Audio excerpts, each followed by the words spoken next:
Hello, I'm Suzanne Neufang with the Global Business Travel Association here in Singapore, and I'm talking today with Claire Barrie, who's Executive Vice President of Sales and Strategy for Synergy. Thanks for joining us, Claire. Thanks, Suzanne.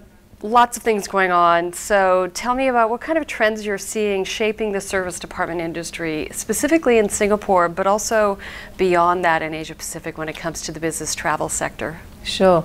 Well, Asia is such a growth market. It's so exciting. So much is happening. So fantastic to be here in Singapore.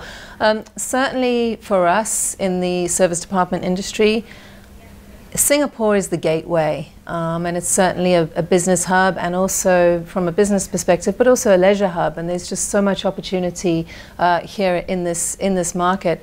Within the industry where we're in the extended stay industry, we've seen a shift, a real shift, because it's adapted very, very well to the new way of working and living. So the trends that we see here in Asia Pacific is the fact that we have something for everyone. There's a wide variety. It's extremely competitive, but there's a wide variety. So everything from budget-friendly right up to leisure. So there is something for everybody. We see a continued growth. It's a very bold market in this location, and we're very excited by what we see. I think we've pivoted very well to be able to adapt. Certainly when we think of accommodation, there's often transient and the other things, and mobility and transient seem to be coming together. What do you see with your customers? And I'm so happy that they are.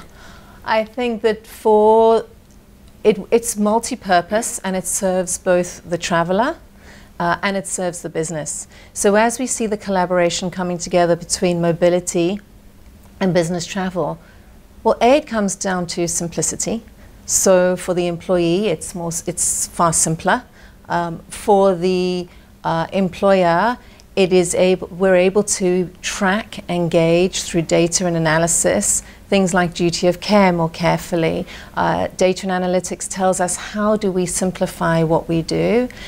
Ultimately, what we're looking for from the employee's perspective is how do we attract and retain that talent through a user experience.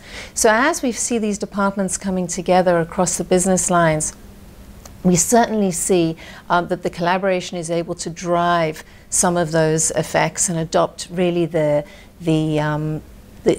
simplicity that we're looking for in policy compliance. And it is about compliance. What other kinds of trends do you see, and what is the future of service departments?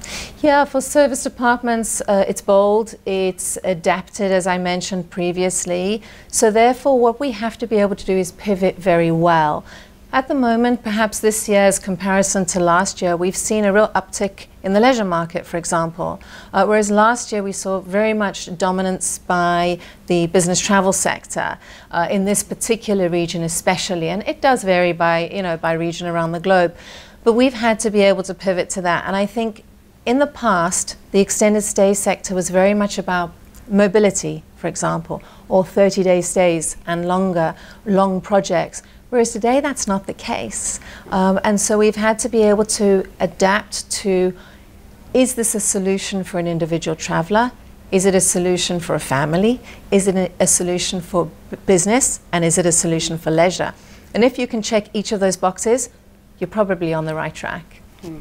Sounds like you cover lots of bases. We try. We need to, right? Diversification is paramount, and we see the trends as we looked at this morning with yourself. We see the trends continuing to change. So we have to be able to diversify that offering and be able to really be influenced for all audiences. Yeah. Well, I think important words here in the world's largest business travel market of Asia Pacific. Thanks for joining me, Claire, today, and thank you for joining us at home. I'm Suzanne Neufang with the Global Business Travel Association. Thank you.